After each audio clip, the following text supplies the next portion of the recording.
One for Mum, one for Dad, and one for the country. And there has never been a more exciting time to be an Australian. Budgets are about choices, Fran, and you show what you value through the choices you make. Dead, buried, cremated. This is coal. Don't be afraid. Don't be scared. The treasurer. Australia's basically done for. We'll just end up being a third-rate economy. You know, a banana republic. How good is Australia? Just follow the money. G'day and welcome to Follow the Money, the Australia Institute's podcast demystifying the big economic issues in Australia and putting them in plain English. I'm Ebony Bennett, Deputy Director at the Australia Institute, and today I'm delighted to bring you a conversation with Professor Ross Garnaut, economist and author of the new book Reset, which explores the opportunity Australia has to reset its economy in the wake of the pandemic and why the old approaches simply will not work. This episode was recorded live on Wednesday the 24th of February, and things may have changed since recording. G'day everyone, welcome to the Australia Institute's webinar series. I'm Ebony Bennett, Deputy Director at the Australia Institute, and we're so glad to have you all along with us today. I'd like to begin by acknowledging the traditional owners of the land on which I live and work. Canberra is Ngunnawal country, and they're the traditional owners of this land. And I'd like to pay my respects to elders past and present. I acknowledge that sovereignty was never ceded and that this always was and always will be Aboriginal land. So today we're talking to Professor Ross Garnaut, economist and author of the new book Reset, which explores the opportunities Australia has to reset its economy in the wake of the pandemic and why the old approaches aren't going to work. Last year, the Institute spoke to Professor Ross Garnaut about some of the Centre for Future Work's research on the opportunities for Australian manufacturing through transitioning away from fossil fuels. And this book, too, develops the ideas in that space and the opportunities of Australia becoming a renewable energy superpower, which was also the title of Ross's last book. But today, he'll also be talking about the essential role of truth, trust in politics, and calls for replacing the corporate income tax with a tax on cash flows, amongst other ideas, all of which connect directly to issues facing Parliament as we speak, whether that's about accountability, the debate around raising the rate of job seeker, or the gas-fired recovery. Ross Garnaut is Professorial Research Fellow in Economics at the University of Melbourne. In 2008, you might remember he produced the Garnaut Climate Change Review for the Australian Government, and he's the author of many books, including the best-selling Superpower, as discussed, all of which have come from Black Ink Books. And he'll be in conversation today with our Chief Economist, Richard Dennis. Welcome, Professor Garnaut. Thank you so much for joining us. Welcome, Richard. Thanks, Ebony. Ebony, good to be back in Canberra after a year. So your book title talks about the pandemic recession, Ross, but you're quite clear from the very first pages that the Australian economy was performing pretty poorly long before the pandemic hit our shores. Can you tell us about what you describe as the dog days and why we don't just want to snap back to how things were? Yes, Australia had 28 years of economic growth unbroken by recession from 1991 until the pandemic recession hit in the first half of last year. But it wasn't a uniform or uniformly prosperous 28 years. I divided it into three periods. The first period, the productivity boom during the 90s up to about 2002, where we got rising incomes, rising output per person, very rapidly growing productivity, faster than any other country in the developed world. That was the productivity boom, the first decade. The second decade was the China resources boom, where incomes kept growing in Australia, but overwhelmingly from growth in prices of the minerals and energy that we export and investment in those industries. Productivity growth wasn't strong, but incomes rose because of the China resources boom. China's model of economic growth changed from from about 2013, and we entered the dog days. We kept growing through the dog days, but almost all of the growth was population growth from a higher rate of immigration.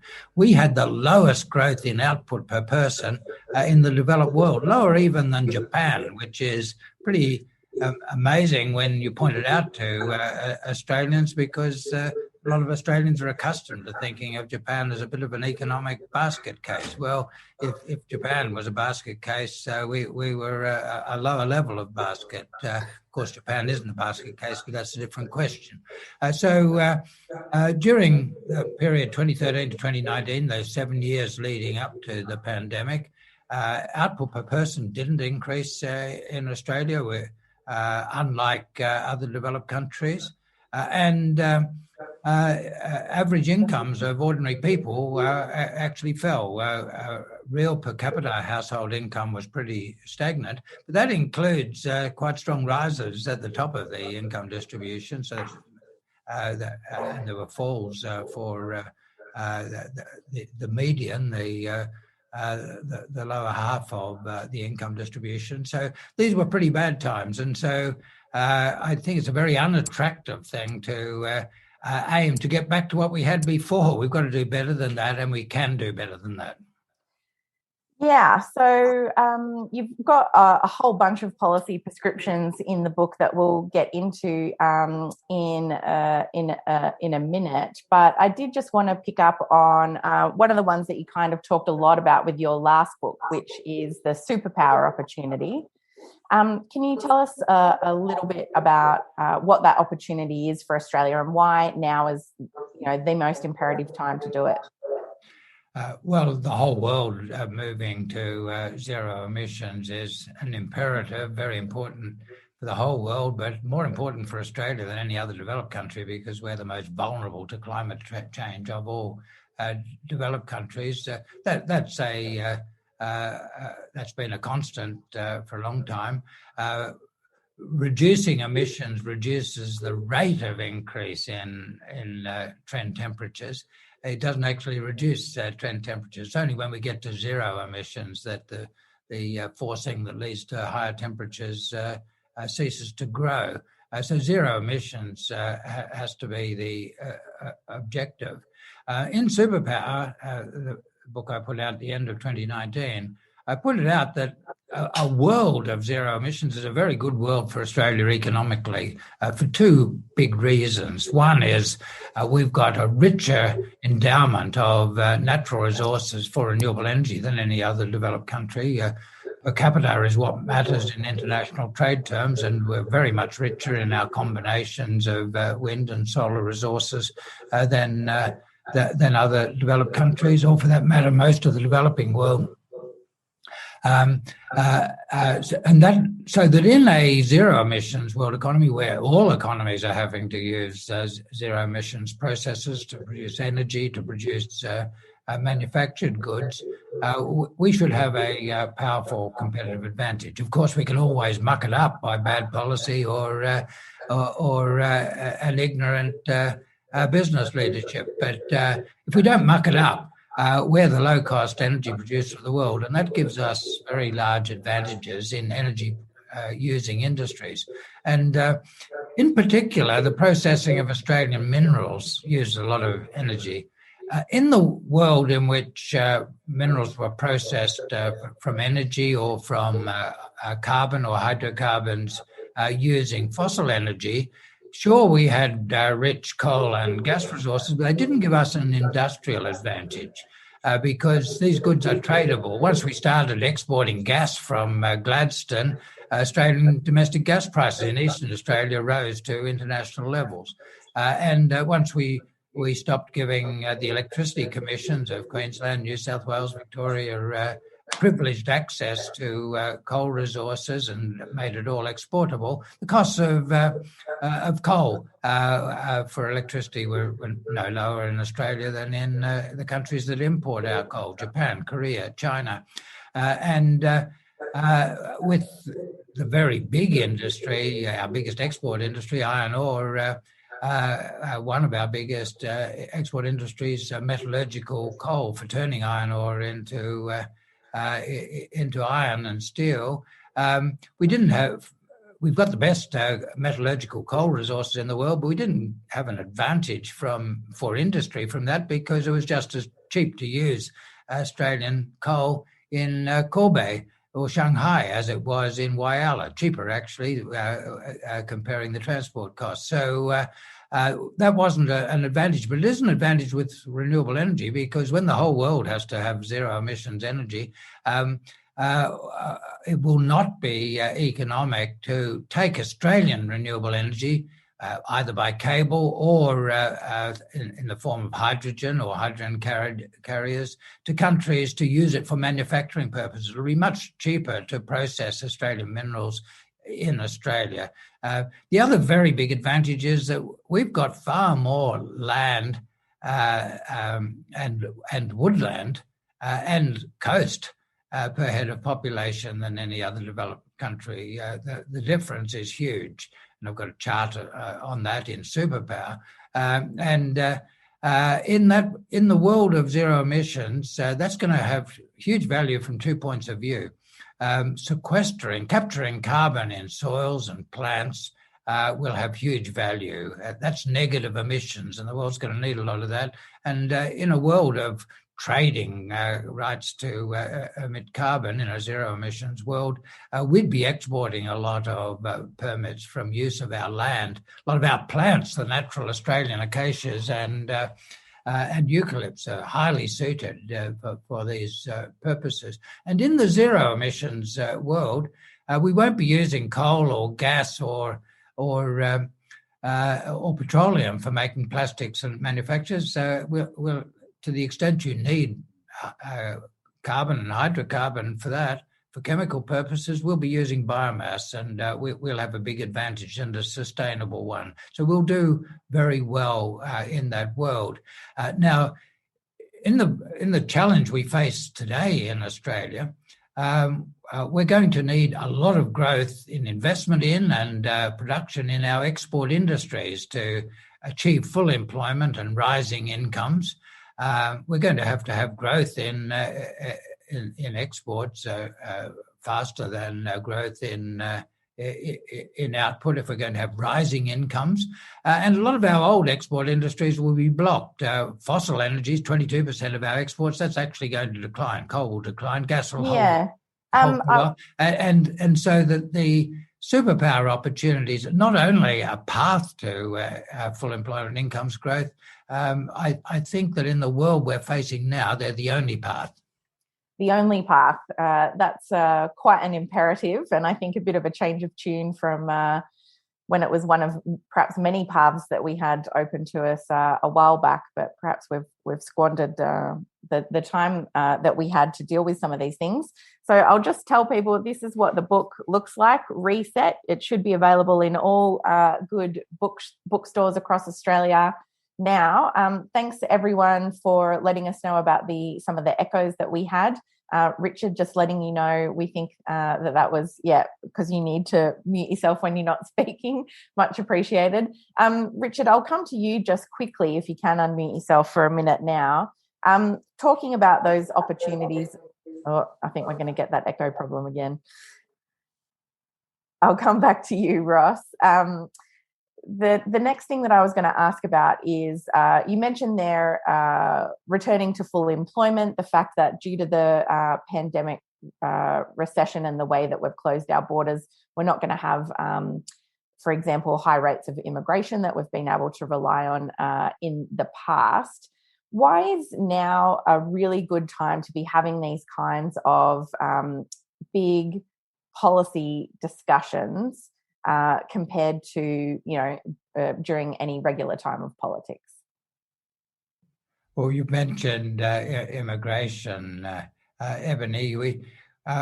Immigration policy changed without Australians much knowing about it. The immigration policy that we debated was about asylum seekers, a tiny proportion of total population growth. But what affected the economy, what affected living standards of Australians was a shift in immigration policy away from the successful post-war emphasis on permanent migration, where people coming to Australia as immigrants came on a path to citizenship, on a confident path to citizenship, and they absorbed an Australian orientation from an early stage. That changed a couple of decades ago, and the emphasis shifted to temporary migration. A lot of it relatively unskilled, although it was presented as being skilled migration. In fact, it wasn't. And the temporary migration became very large, became a big pressure for downward, a source of downward pressure on wages for relatively unskilled people in rural and in urban areas. And all of that happened without much discussion in Australia. Now, immigration stopped. It actually was a little bit negative last year, and it's not going to be very positive this year. Things have changed, been put on hold by the pandemic. That makes that a good time to reassess the immigration policy and its effects on the economy. I'm suggesting that we should return to immigration, but to a moderate level, and again with an emphasis on permanent migration rather than temporary migration. The other reason why it's a good time to sit and look is that the emergency led to the breaking of a lot of shibboleths on policy. We had a lot of emphasis on the primacy of removing debt and deficit during the dog days. It was misplaced, but now all of that's been broken aside. We've got the highest deficits we've ever had in our peacetime history. So that creates an environment in which we can think about what is really the appropriate level of debt and deficit. Similarly, in monetary policy, during the dog days, Australia ran tighter monetary policy than the rest of the developed world, even though we didn't have a stronger economy than the rest of the developed world. I compare what happened in the US with Australia. Australia entered the dog days with much lower unemployment than the US because we hadn't had a recession during the global financial crisis. The US had a deep recession because they didn't have such expansionary policies as we did. And they started with much higher unemployment than us in 2013. But by 2019, they had much lower unemployment by us, and we were still stuck at the same unemployment level we had in 2013. The difference, well, a number of differences, but the biggest difference was monetary policy. They quickly reduced, Federal Reserve quickly reduced interest rates set by the bank, short-term rates down to near zero, and kept them there until unemployment was significantly lower than Australia's rate of unemployment, whereas we jacked up rates and kept them higher than the rest of the developed world. That kept the exchange rate high, made our export industries uncompetitive, and was a big headwind against recovery. Yeah, Richard, I might come to you now. Ross, I will ask if you can mute yourself so we can try and limit this feedback. I'm sorry about this problem. Thank you. Richard, coming to you now, I just want to talk about the moment that we find ourselves in and why this time of, crisis when a lot of things have been upended. As Ross said, a lot of the old shibboleths kind of went by the wayside very quickly. Why is now a good time to be making big changes and big reforms? Yeah, thanks, Eb, and thanks, Ross. Sorry about the feedback. I hope it's a bit better now. All my fault. Yeah, look, I mean, we talk so much about the economy in Australia. We talk so much about economic policy that it's rare we get the opportunity, unfortunately, to step back and ask big, interesting questions. And Ross does a great job of that in this book and provides a lot of interesting answers as well. But in terms of why now, well, let's start at the beginning. Economics is about the efficient allocation of scarce resources. What we want to do is organise all of our resources as efficiently as we can so we can make as much of the stuff that we want the most. I mean, that's really what we're trying to do in economics. So when you've got 1 million people who don't have work, giving them work to do is about the most efficient thing you can do. Like, the most inefficient thing you can do is sit by while 1 million people wait for someone else to create a job. So we're at this wonderful point and terrible point in economic history, because the crisis has created all this spare labour. It's actually in our economic interests as well as our social interests to actually employ that labour. And if, as Ross suggests, that we make a lot of that investment into things like renewable energy, we don't just help our economy and help inequality and society. We actually help the economy because we help the environment, because what we come out of this pandemic crisis with is a whole bunch of stuff that we're going to be able to use for decades to come. So unfortunately, and I'm interested in Ross's thoughts on this, but so much of what passes for commentary or analysis of economic policy in Australia is just kind of some aping of something we did 20 or 30 years ago. And I think one of the most interesting things about Ross's book is he says, look at what happened in those early Hawke-Keating years, and it worked then. But what we see 30 years later is people still kind of trying to do the same stuff or say the same magic words and hoping that it will work in an entirely different setting. So I think the obvious example is industrial relations reform. We did a lot of industrial relations reform in the 90s, a lot of it under Labor, some of it under the coalition. And some of that needed to happen.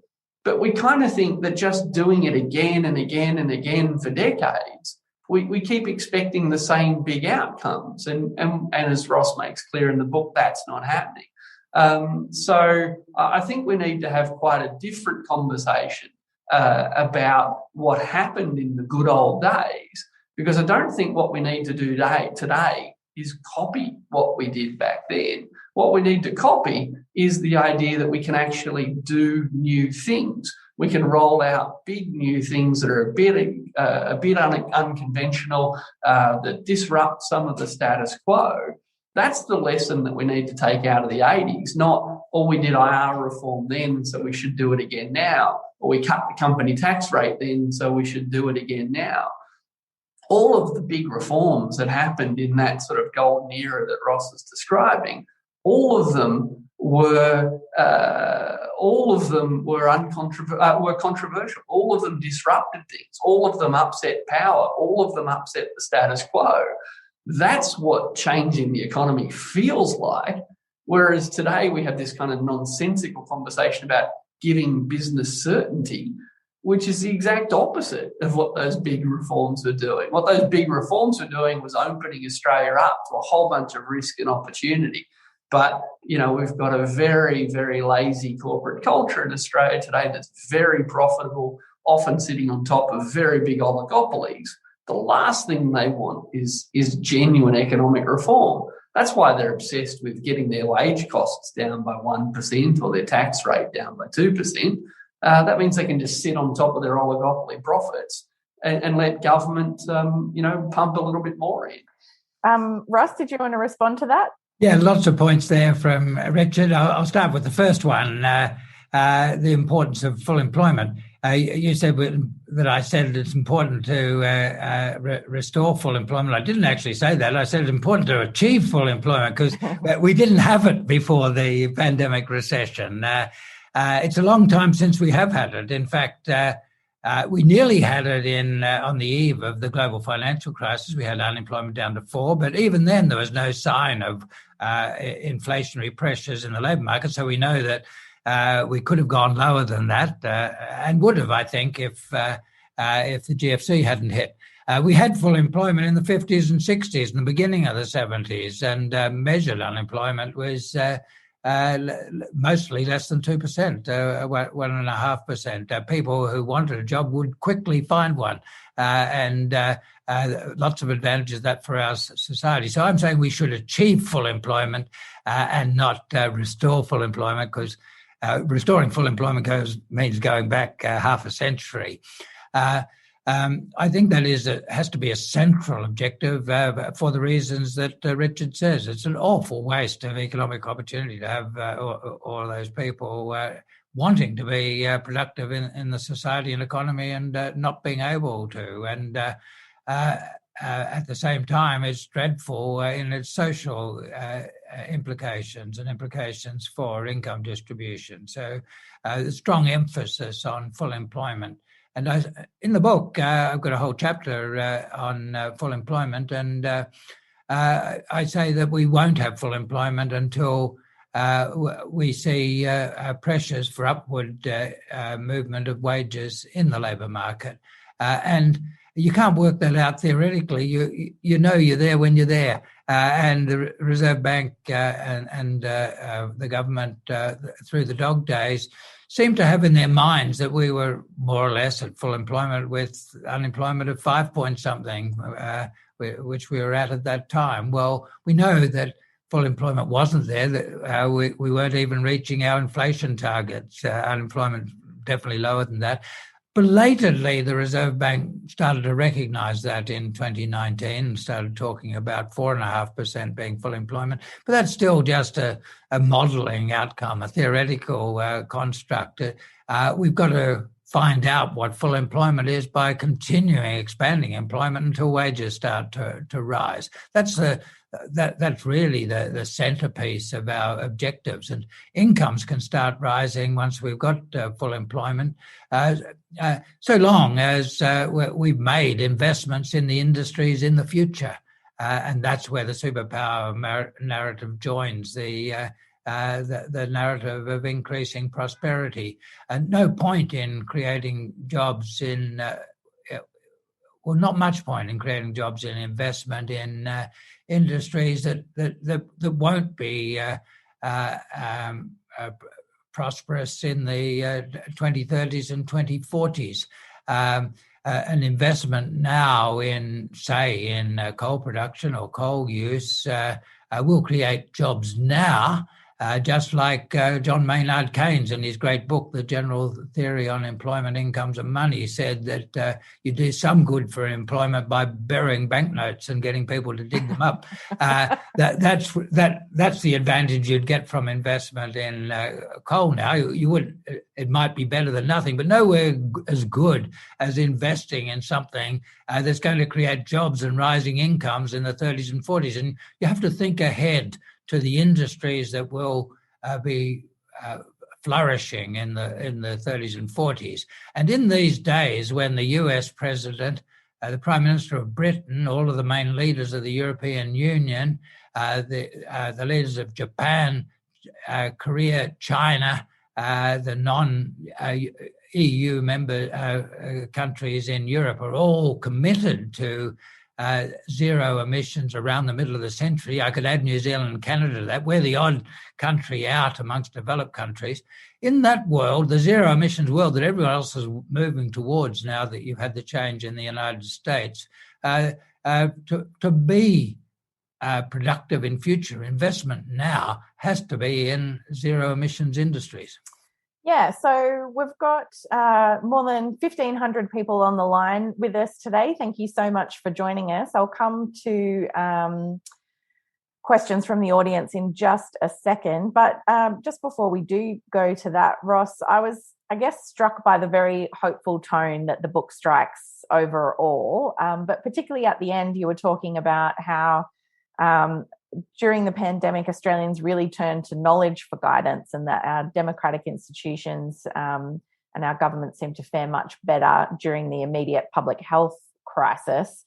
I just wonder if you could comment on that and why you thought that was important to emphasise in the book, and how well Australia did compared to, say, the UK and the United States. Yeah, and I'll go back to Richard's comments, very important comments, that drawing the right lessons from the successful economic policies of the 80s doesn't mean going back exactly to the same agenda as that time. But what we can go back to in drawing lessons from successful periods in Australian economic policy, and I emphasise two. One was post-war reconstruction, where we faced a very big challenge, demobilising a huge defence force and reorienting industry away from arms production. That was a huge adjustment after the Second World War, and we faced another big adjustment in the 80s as we faced up to the stagnation of incomes, inflation and high unemployment, the issues that the Hawke government had to address. From both those periods, the lessons I draw are first, that successful economic policy in our democracy has got to be based on, first of all, on knowledge. The leaders of the community have to be open to knowledge, and it has to be broadly shared knowledge. You have to talk about these things, and the community has to share knowledge. Secondly, one strong lesson from those periods, and also from those parts of economic policy that worked on our way out of the Great Depression under the Lyons government, is that in our democratic polity, you don't get community buy-in to structural change unless there's widespread acceptance and understanding in the community that what's being done will bring benefits for the country as a whole, but also equitable sharing of those benefits. And the successful periods of economic policy in Australia have been within a social democratic framework. And I'd include the many elements of the approach of the Menzies government, continuing those of the Curtin and Chifley governments, with a strong emphasis on equity. We won't make the big changes that we need to make unless we do that. And so the lessons from the successful periods of Australian economic policy are: first, you've got to use knowledge effectively. Second, you've got to have a strong focus on equity. Now, one of the things that's changed in Australia and in the developed world in the 21st century is we've downgraded the role of knowledge. I've got a chapter called The Tree of Knowledge about that sad phenomenon. It's dragging down our democracies. It's what should be an advantage of democracy, that it allows knowledge to be highly influential, has for the time being become a disadvantage because we've had a systematic denial of knowledge in many areas, in health,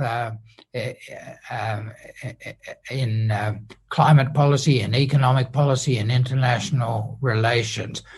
That's gone further in some countries than others. Sadly, it had gone so far in the United States under President Trump, with his supporters in News Corp and other parts of the establishment in the United States. It's gone so far in the United States with Trump and sadly in the UK that it became habitual to deny scientific knowledge. And so the things that could have been done quickly to blunt the damage from the pandemic weren't done. Yeah. And as a result, our English-speaking friends in the Northern Hemisphere suffered great damage. Well, it is a mercy that the denial of knowledge has not gone as far in Australia as in the US. We did respect knowledge in relation to the pandemic, and we got good results as a result.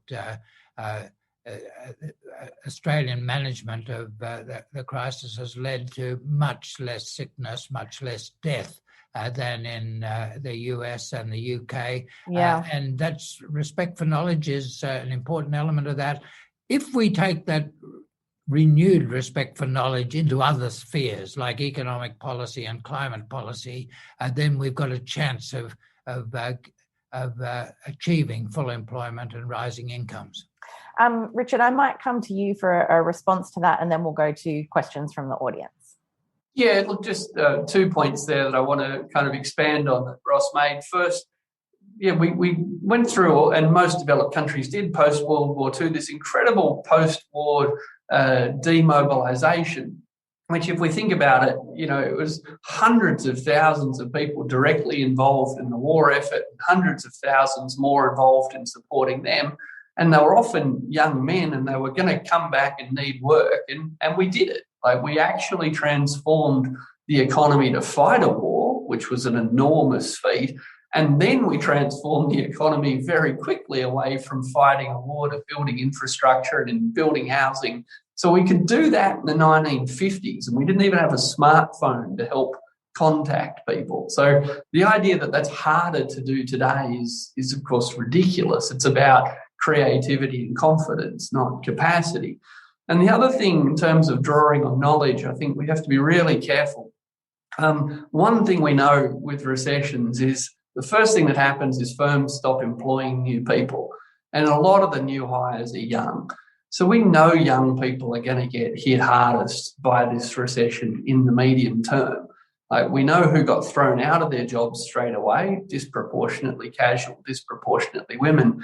But what we don't notice as much is the new entrants to the labour market, primarily young people, finishing school, finishing uni. We're just not employing them. And it takes years before they can actually push their way back into the labour market. We know this is true. We know this is happening. It's not as emotional or spectacular as watching other groups of people get sacked, but watching young people come out of school and come out of uni and just quietly and visibly not getting a job is a terrible thing.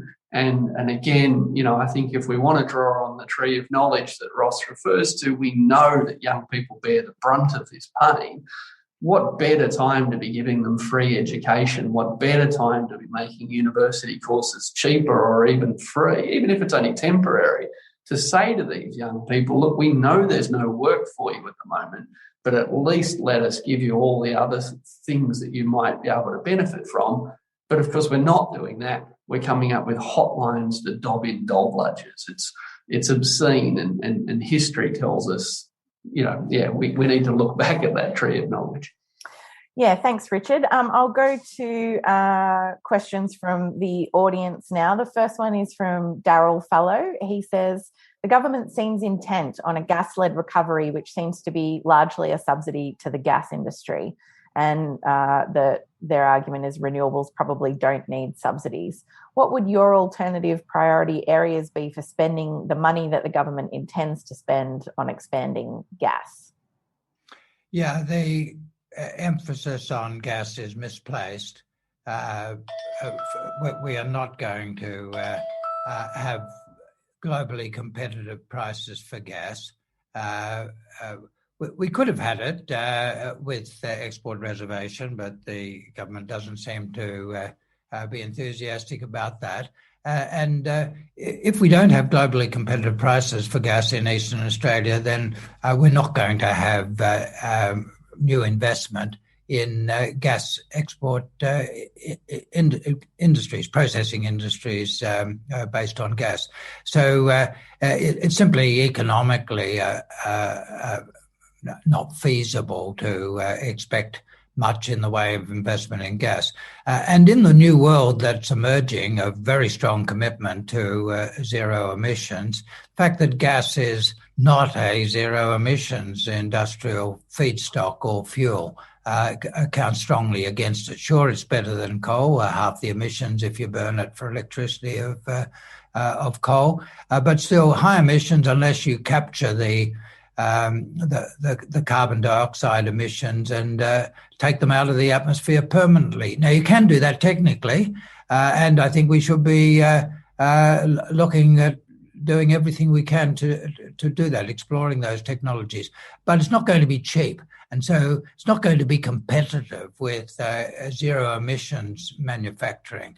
So it's not a path to the future. There might be some niches where it's important, and let's use those, but it's not going to be a big story. So for all of those reasons, emphasis on gas as a basis of recovery is misplaced. On the other hand, positioning ourselves to be the natural supplier of zero emissions manufactured goods to the world has very strong foundation. To achieve strong results from that, I'd put a lot of emphasis initially on government support for innovation in the new technologies in industry.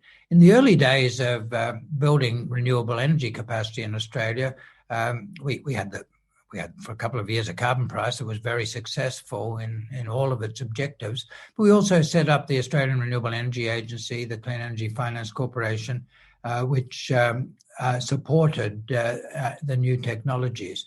To its credit, the government is expanding the role of the Renewable Energy Agency to support for industries using zero emissions inputs using renewable energy. Some of the other proposed extensions of the mandate are less laudable, but certainly that element is valid. But we're doing that on a tiny scale. The US has said that it will commit $1.7 trillion to the zero emissions transformation. Scaling that back on a per capita basis, that's 50 billion or more a year in Australia over the next few years. What we're putting into these the support for the new industries for innovation is trivial compared with that. I just saw an announcement in France that the French government is going to make a major commitment towards supporting the first hydrogen-based zero emissions iron processing in France. Well, economically, for the world as a whole, much more efficient for that to be in Australia. But if the French government is paying for the innovation and the Australian government is not, then it'll happen in France. So the very first thing I do is make sure that we've got fiscal support for innovation comparable with what's going on in France, in Germany, in Britain, in Korea, Japan, China, the United States, Canada. Now, it would be much more successful, it would go much more smoothly and quickly if we had a carbon price. But I've taken the position that the horrible political history of carbon pricing in Australia has poisoned that well for the time being. It's still there, a well of sweet water, but it's been poisoned. Sooner we can get rid of the toxins and get back to using it, the better. But I don't think that'll be very easy very quickly. But there's one thing we can do, and that's establish price incentives for sequestration of carbon in the soils and land. And I suggest in the book that we could do that by requiring fugitive emissions that are produced incidentally alongside coal production and natural gas production to be offset by purchase of offsets from Australian farmers. Yeah, thanks for that. Richard, did you have any response to that question? Yeah, look, just, when Ross talks big numbers like that, it's easy in Australia to say, we'll never do anything like that. That's not how we roll. Yes, it is. We're in the middle of spending $200 billion, $200,000 million to build 12 new submarines to replace the 6 we haven't sent to war yet. $200 billion. And when pushed on, is that a lot of money? We hear, it'll create jobs and there'll be technology. So we love spending large amounts of money on big things in Australia. We just haven't wanted to do it in relation to climate change. And of course, the ultimate irony is that the Conservatives in Australia, the ones who rage against the cost of renewable energy, you wave a bit of nuclear energy in front of them and they go crazy with, it doesn't matter how much we spend. If we could tackle climate change spending far more on nuclear energy, I'd be into it like a rat up a drain pipe. So we have to be clear what deliberate, appalling decision-making is kind of driving this in Australia. We're one of the richest countries in the world. We spend enormous amounts of money on speculative things like submarines. And I'm not anti-submarines. I just think that, if you think they're going to deliver world peace, you're crazy. We're told, we can't invest $200 billion in renewable energy because it won't guarantee a safe climate. Well, submarines won't guarantee a safe Australia. $200 billion invested in renewables won't save climate change, but by gee, it'll take us a long way. It'll set us up for the future. And again, the people who say, we need to be fiscally responsible, whatever that means, or we can't do it, the same people drop all those objections when you say, would it be okay if we took a speculative bet on nuclear? So it's a policy choice to not do what Ross is saying. It's not that they don't know, it's that they really want to do anything else. Yeah. Thanks, Richard. The next question, and I've actually got a couple of questions on this theme, Ross, is from Diane Weeks. She says, I'm very interested in Ross's vision for a universal basic income and what that would achieve. Yeah. The problem I'm seeking to address is a very large disincentive to labour force participation that comes from the interaction of income tax and the withdrawal of social security benefits as you earn income. And try as we might to address this issue by small incremental things, we've still ended up with dreadful poverty traps. So lots of circumstances in which someone who's on unemployment benefits or other social security payments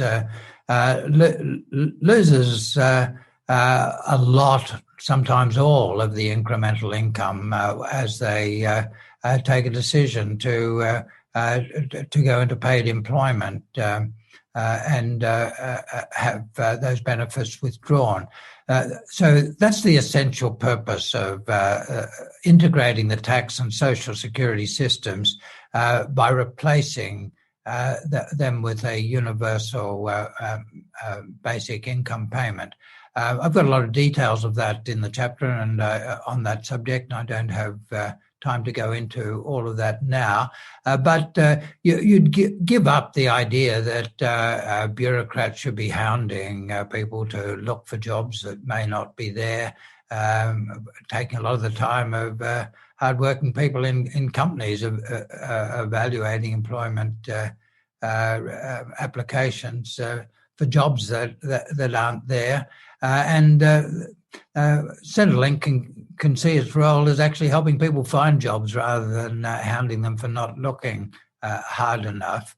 And put this in place, and the time when this yields benefits is when we've got genuine full employment.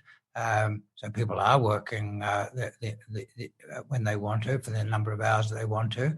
And it becomes a top-up for low incomes, and takes pressure on the living standards of people who are earning relatively low incomes in the labour market, including the young people, the second earners in households, people with relatively low skills, not so valuable skills in the labour market that have been hit hardest by the pandemic, and were hit very hard by the stagnation of the dog days. So I see it as being very important for increasing labour force participation. That's good for the economy as well as for equity.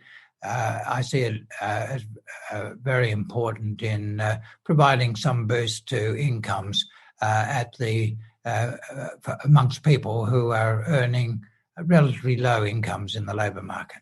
I've got a couple of questions here, and we've only got 10 minutes left, so I don't necessarily want to get into a huge technical explanation, but you do have a chapter here that a couple of people are asking about replacing corporate income tax with a tax on cash flows. The Australia Institute did a lot of work kind of challenging that race to the bottom on cutting company taxes. Can you just outline for us what your proposal is in the book there? Yes, Ebony, and it can quickly get technical. I've explained it in a lot of words in that chapter in the book, and I hope it's clear there. But I'll explain the outcome. The outcome is a tax system that's not vulnerable to a race to the bottom, because you're effectively removing corporate tax on truly competitive industries, and they're the industries where corporate tax could inhibit investment in Australia. But you're increasing the tax actually paid, not necessarily the tax rate, the tax actually paid in oligopolistic industries and industries using rents, earning rents.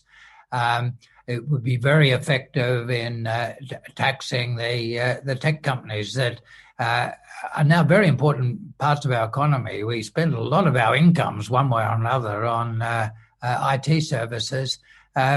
Very large incomes in those companies, but they don't pay tax in Australia. They charge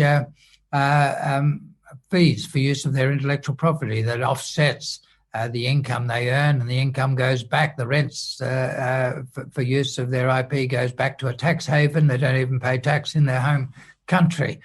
So it's very effective in shifting the tax burden away from companies operating in a competitive environment towards companies operating in an oligopolistic environment. It shifts the tax burden away from companies that are investing a lot towards companies that are sitting on their laurels. It shifts the tax burden away from new companies towards companies with established profits. It shifts the tax burden away from companies taking risks and innovating towards companies just sitting on their laurels. All the technical details are in that chapter. I think I've explained it fairly simply, but I've explained it in a fair few words. That's great. Thank you. Richard, did you want to respond to that as someone who worked a lot on that company tax research? Yeah, look, I guess, again, I sort of make the point that we're kind of just stuck in the past in Australia. We've kind of, we've got these fairy tale stories we like to tell ourselves, and one of them is the sort of tax reforms we did in the 80s as some sort of golden era, or implementing the GST was sort of the high watermark of tax reform in Australia. What we need to do is step back and think, what's the purpose of collecting tax? Why are we collecting tax? Who do we want to collect it from? What do we think is fair? And the reality is that because our tax system is basically a sitting target, big new companies that have evolved in the last 20 or 30 years, the Facebooks, the Googles are the most obvious ones, Apple.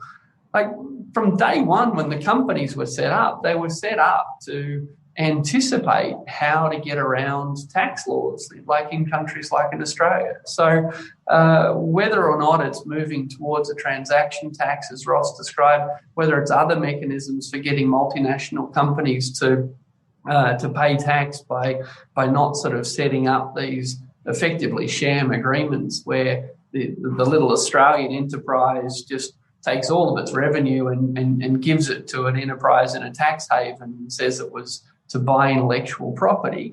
What we have to do is just step back and say, are the companies that we think should be paying enough tax paying enough tax? And unfortunately, our vision is so blinkered by decisions that made sense in 1975 or 1987 that they just get in the way of I think, genuine economic debate, and more importantly, genuine democratic debate about how, of all the ways that we can collect tax in Australia, what do we think would be fairest? What do we think would be most efficient? These are important conversations, and we've either said to have them will ruin the economy because it'll scare off foreign investors. That's rubbish. Or if we change, we can only change in very narrow windows, like should we cut the company tax rate? We need to have a much bigger conversation. And again, I think that's good economics and good democratic reform. Thanks, Richard. We're almost out of time, but I think we've got time for one last question. This is from Parviz Deema, who asks, how do we deal with the growing economic inequality in Australia and its long-term effects on social cohesion? It'll have to be a brief response there, Ross. Sorry. Well, in my book, I emphasise three things: genuine full employment and rising incomes, rising wages following full employment. And secondly, the minimum basic income. And thirdly, the corporate tax reform. These three things will be very helpful. Now, they're not the whole story. And other books are necessary to tell a bigger story about income inequality. But these three things that I talk about will make good progress. And just before we do finish up, I noticed that the book is dedicated to the memory of Papua New Guinea's first Secretary of Treasury and Finance and Governor of the Bank of Papua New Guinea. I just wondered, if you could tell us a little bit about that person and why you've put that in Yeah, memoriam. Makeri Marata, we've been close friends since we met when he was a student in the very first year of the University of Papua New Guinea back in 1966. And close friends I made in that time have been lifelong friends. Makeri, when he was appointed Secretary for Treasury before independence, the first Papua New Guinean Secretary for Treasury, asked me to come in and work with him as his deputy, and that was one of the professional highlights of my life. He, as I said in his eulogy, which is on the web, he dedicated his life to good governance. And over time, sadly, that became a struggle to overcome corruption and to try to maintain probity in public affairs. But he never gave up. He never gave up, even when in his last months, when because of COVID, my wife Jane and I were living in the middle of Queensland, so I was able to travel from the bush of Queensland to see him a few times. And then,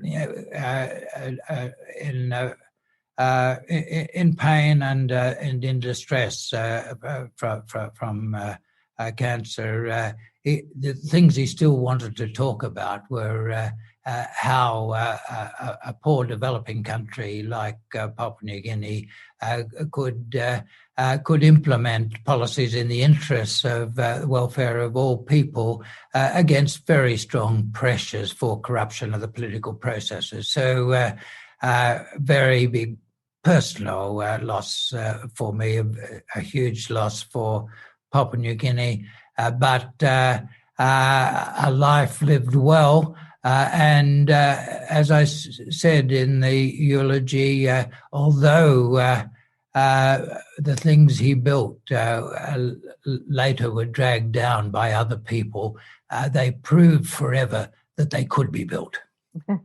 Well, I'm very sorry for your loss, and thank you for sharing those memories of him. And thank you for the book. I'll just hold it up again here. It's Reset by Ross Garnaut, Restoring Australia After the Pandemic Recession. It's available from all good bookstores. Thank you so much for joining us today, Professor Ross Garnaut and Richard Dennis. Thank you, everyone, for your great questions. I'm really sorry we can never get to all of them. They're always so good. But if we didn't answer your question, the answer is probably here in this book. So race out and grab it now. This has been a special webinar episode of Follow the Money. All of our webinars are free and available to view on our YouTube channel, which you can find and subscribe to at australiainstitute.tv. All our latest research and content is at australiainstitute.org.au, and you can find us on Twitter at the Oz Institute with an AUS. My Twitter handle is ebony_Bennett with a NNT, and you can find our producer Jennifer Macy at Jennifer Macy. Our theme music is by Jonathan McFeet from Pulse and Thrum, with additional music by Blue Dot Sessions. Stay safe out there, everyone, and thanks for listening.